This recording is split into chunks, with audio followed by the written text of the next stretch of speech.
Hello everyone and welcome to our third edition of VAFA Tragics. My name's Andrew Leonard. It's been another fantastic round of VAFA action as we welcome the panel today. It's a very good afternoon, good evening to Marty Callagher. Marty. Andrew, how are you? Very well, thanks. Good to see Brenton Mann, the Division 2 scribe, joining us around the desk today. Pleasure to be here, Andrew. And Michael Fitzgerald, always good to have your company on the show. Wonderful to be back, Andrew. The talking points out of the weekend, I think no doubt for mine, is the situation where we have both last year's grand finalists, University Blacks and Collegians, without a win, filling the bottom two spots of the William Buck Premier ladder. We saw that happen the year before with St Bees, Mentone and Zavs, and one of those sides is no longer in the top flight. So is it a sign of things to come? Well, I'm probably going to say no. I think they're both good enough. It's round two. As we said last week, Fitz, when we talked about making predictions about who, what, where, is it too early at round two? They're certainly good enough to stay up. The pedigree is there. Yeah, I would agree with that. Two rounds in is far too early. Obviously, you'd rather be 2-0. You'd rather be 1-1, or 1.5 and a half. But 0-2 means nothing effectively. I've seen plenty of teams make the finals and win premierships from far worse positions than that. Yes, although Blacks has been a more disappointing start, I would have thought, given the powerhouse performance that was last year in two teams. Is it a sign of complacency, I guess, for those teams that come out of a grand final performance and they sit there and go, well, how much more do we need to improve? We were pretty good last year. We've discussed, I think, through the off-season, it wasn't a great season last year in Premier in terms of the standard that it reached to. Blacks went all ahead of them and stormed the competition, but they might have been sitting there going, well, we don't actually need to improve that much, and we just roll around again. Well, I'd be very surprised if that was the attitude there. It's tough to recruit players to play amateur footy. I think this year, the cycle has turned a little bit, and we've probably lost more players in the competition than have come in. And I think particularly so with Uni Blues winning the premiership last year, coming back to A grade. I think it is a very tough situation, particularly at the university, to recruit players.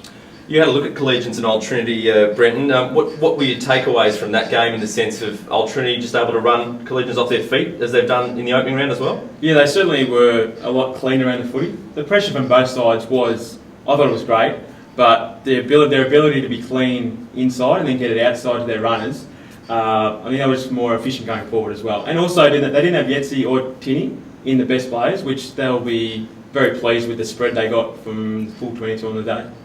It's a good start again for Old Trinity, who had a similar situation going last year. So going back to the previous point though, there's a club that has recruited organically, has come from within. They haven't brought players in.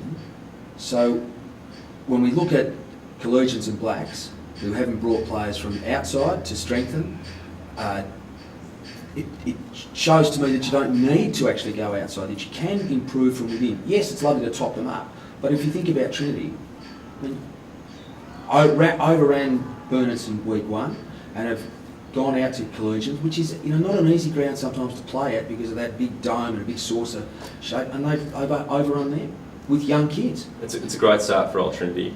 On to Blacks. Worrying signs when we have a look at some of this vision here. Just Marty, you were commenting particularly when we were looking in pre-production about their work ethic and work rate around here, as we see this Carey just getting the ball off the half-back line pretty easily. And what's happened? Is that Hugh Lacey just standing there at the contest, not moving into or not being on the move?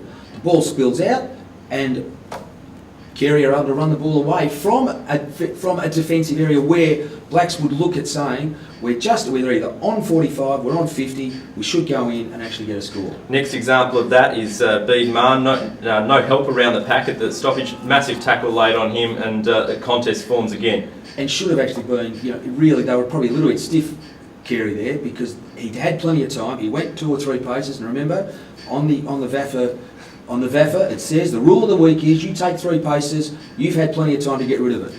And his handball, pretty ropey over the top, but again, not enough work rate. They didn't get to help him, there was no support. Just on that, how much are we discrediting Carey? Perhaps they're better than we all first thought as well.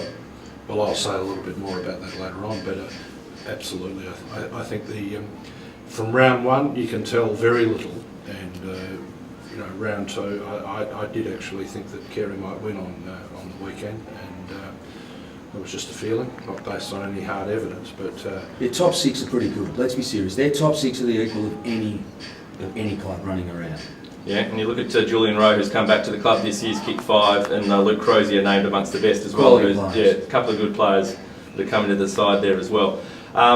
Moving on to the next game that I wanted to talk about is Beaumaris and University Blues. I went out to have a look at this one at University Oval. We're going to roll a bit of vision here, which I think is not necessarily why Beaumaris lost the game, but I think it's possibly indicative of maybe the psyche about where they are as a club. So at this stage of the game, Uni Blues, free kick goes to Watts here, and Raf Clark doesn't give the ball back. Okay, look, a couple of things there. Obviously there was a silly free kick to give away. I'm a bit concerned though that the Uni Blues player, Raf Clark had a bit of a brain snap, and obviously you can see there he's remonstrating with the umpire. He had been hit and he retaliated. But as we spoke last week in regards to the Matthew Moore Dealer University Blues, he actually retaliated, and it's the retaliator who gets caught. It happens at school. You should see, it's obvious. You wait your turn.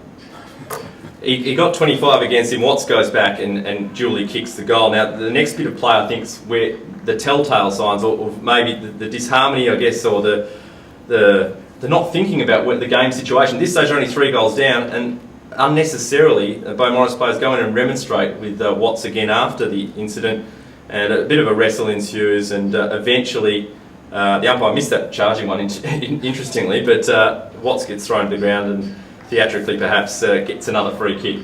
well, Jack Watts is too good a player, too good a ball winner to give him 2 freebies like that.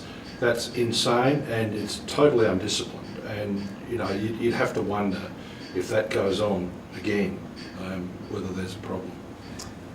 Yeah, it's not one player, is it? No, there was about 3, 4, 5. It was just plain stupid. Well, where's the leader saying, let's get out of it, let's Exactly move right. on and go back to the centre and win the footy again? And at this stage, they're only 3 or 4 goals down. So I think it's, they were right in the contest, and certainly in the way that the game was being played around the ground. I think it just allowed Blues to just get that ascendancy thinking, we've got these guys. And that's that momentum change where you mentally think, well, we've got them. And it's a hard place to win. Uni's a hard place to win. It's difficult. Bowie they've brain snap. Ridiculous. It's coming up a few times in recent weeks.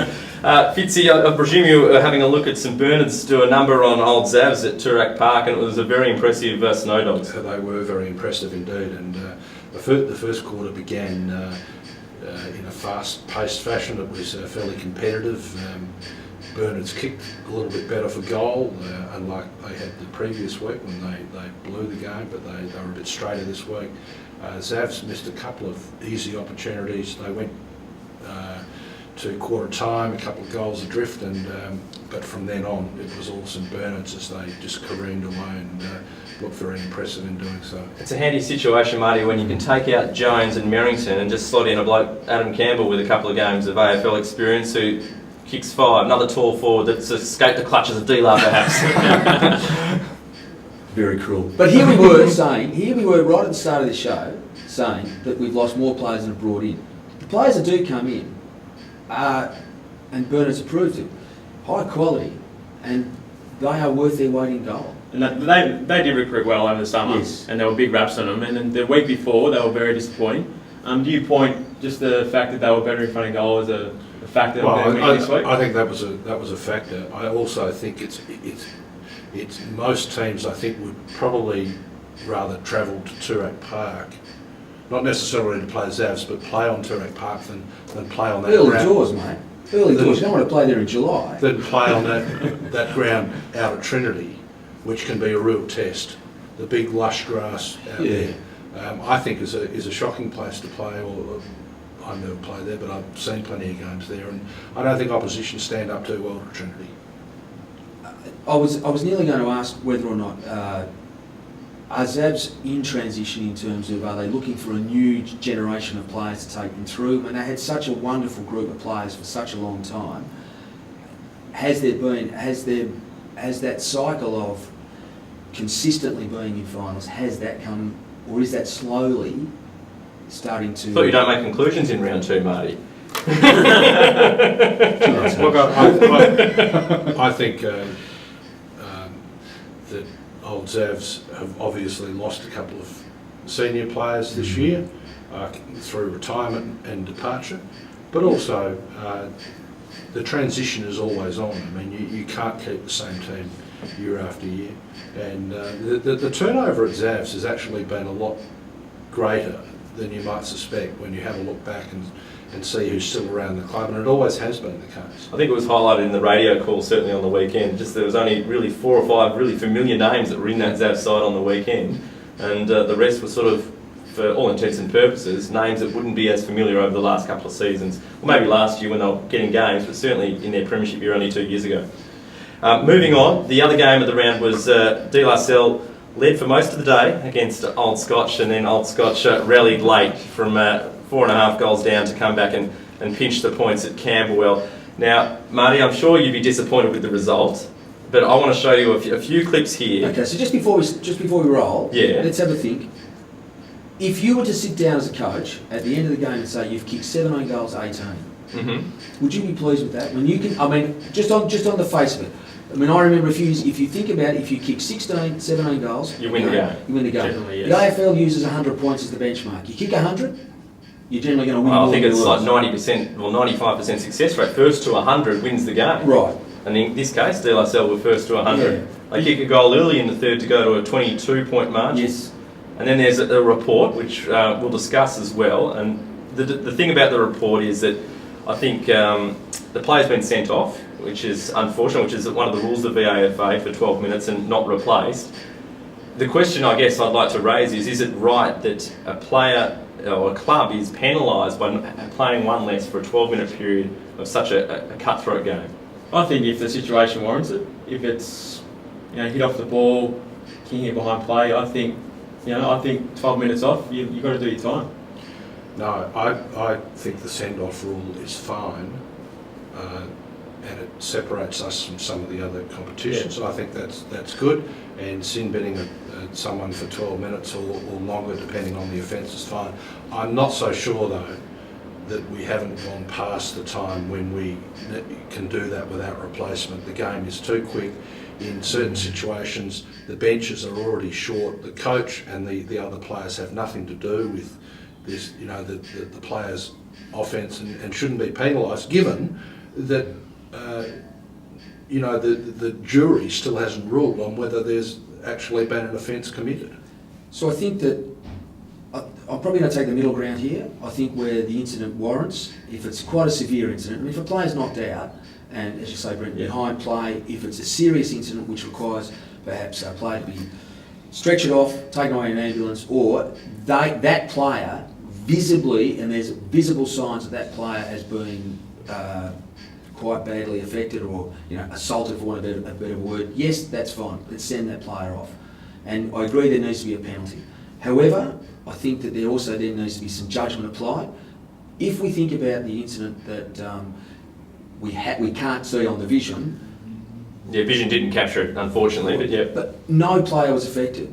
No player, so neither, actually, the Old Scotch player wasn't affected, and as Fitzy says, the penalty far outstripped, and the consequences of that has far outstripped what look. And I don't think, if we're honest with ourselves, De La Salle didn't lose the game because they were down to 17 men. It might have been a contributing factor, but it wasn't the sole reason. And as we showed these points here in particular, the De La Salle kick, there's a chance here for McMahon, set shot, 35 metres out, 45-degree angle. That should be kicked. This to put you 5 goals up, and you think there. And so from this behind, the very next bit of play, the kicking, as we see, is a turnover. Another chance for a goal to come through for De La Salle, again to go beyond 5 goals, and it's not kicked. So I think that's the disappointing thing for De La Salle. Well, you rule your mistakes. And at this stage the players off, so they're playing with 17. So here's the pressure, and the players on, and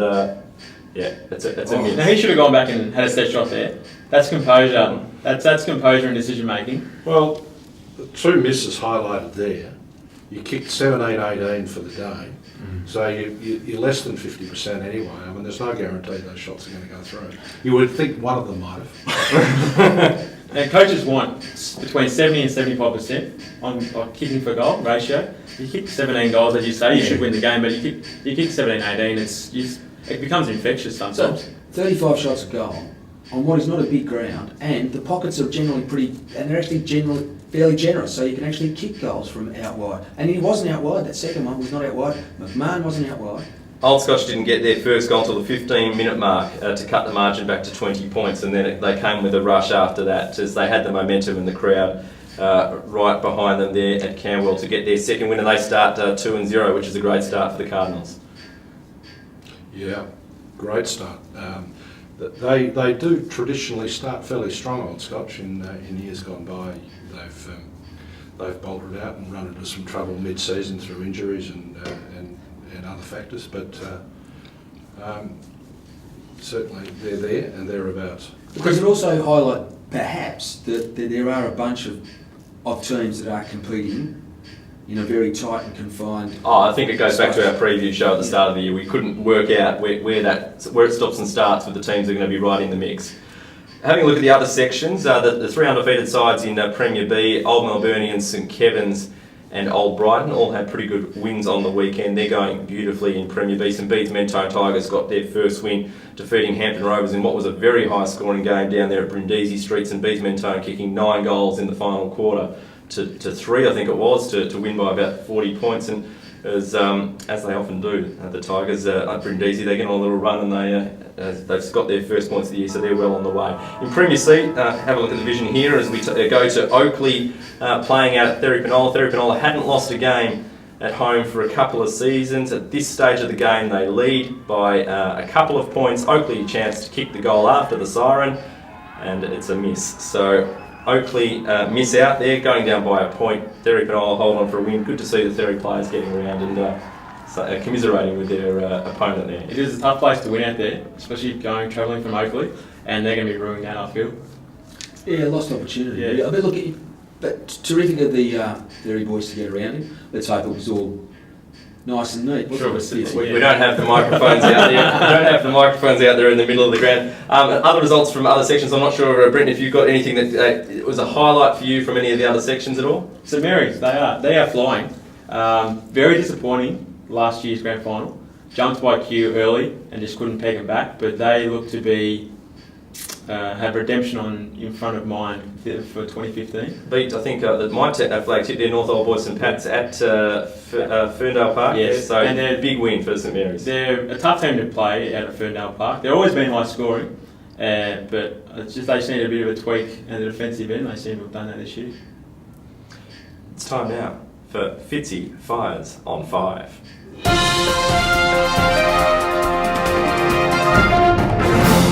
This week, as every week, we look at 5 different aspects of amateur football.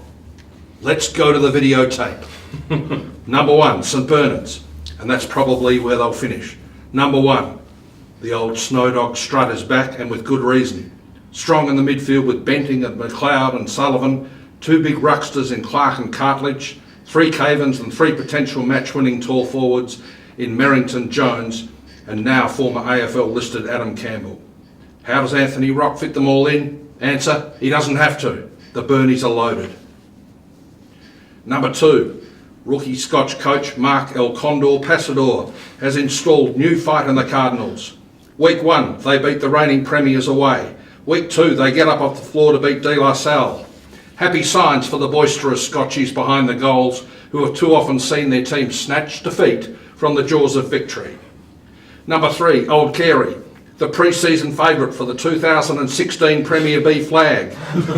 Should have taken the 4 points on opening day, but atoned for that by being all over arch rival Uni Blacks at Dunshay on Saturday. There's no love lost between these two clubs, but the Panthers now hold the bragging rights. Glenn Cox should be pretty happy, but I'm not sure about Luke O'Connell. Number 4, last week I cooked Jack Watts for his pre-World War II faded socks. This week he had new ones. But did the soaring Scotsman buy them, or perhaps swap them with Dirk Hines, or nick them out of Riley McMahon's bag. On closer viewing, the Beaumaris team is afflicted with the same fading issues. But Jack, it's time to lose the lingerie and time for the VAFA Properties Chief Blair Biff O'Hara to investigate the hosiery manufacturer over what is fast becoming the Blue Sock scandal. Finally, number 5. When I hear councils complaining that amateur football doesn't make a community contribution in the same way as, say, yoga in the park, I get a little upset. All of this meditation stuff just leads to trouble. If there were more young people playing football this Saturday on Anzac Day instead of plotting other activities, we'd all be living in a safer and more secure society. More next week. Good on you, Fitzy. Fitzy follows on 5. Brilliantly done. We hope you enjoyed those. A beautiful segue for Marty Kelleher's Wine of the Week.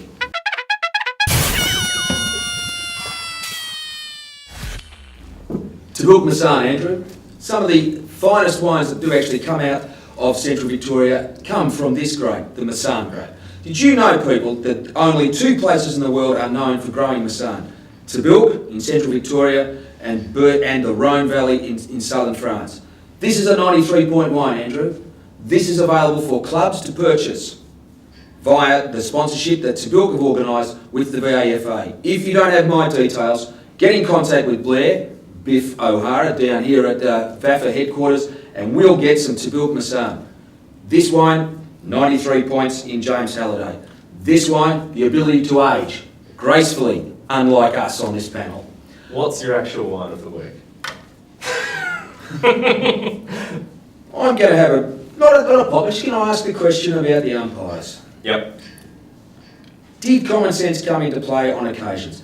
We had the rule that's listed on the VAFA TV, which you can watch so you can see the rule for holding the ball. Players running for 3-4 paces, you've had prior opportunity. They get tackled, they get tackled not once, twice, they still try to burst the tackle and the umpire will not be consistent and pay the free kick. We saw it in the vision that you showed before with Bernards. Picked up the ball, ran 3 or 4 paces, waltzed around, looking for some support, there was none, got tackled, ropey handball over the boundary line and the umpire, rather than actually say, that's incorrect, you've had plenty of time, and in fact that's probably deliberate, but you were tackled, he should have been done. Free kick against him. Be consistent. If you're going to put it out there on TV, do it. That's a good point. Just on that one, I've got one for you to throw on top of that. And in the game from Old Scotch and D last Salle, in the Scotch forward line, the forward hand passed it over the boundary line. The crowd pleaded for deliberate. I think it was a blatant deliberate, so it seems to only be paid in the defensive half. Why is it not paid in the forward half? I can't believe you fellas complaining about umpires. We wouldn't dare. Unbelievable. It's been good. We hope you've enjoyed it. This has been VAFA Tragics. We'll be back again at the same time next week. We'll see you then.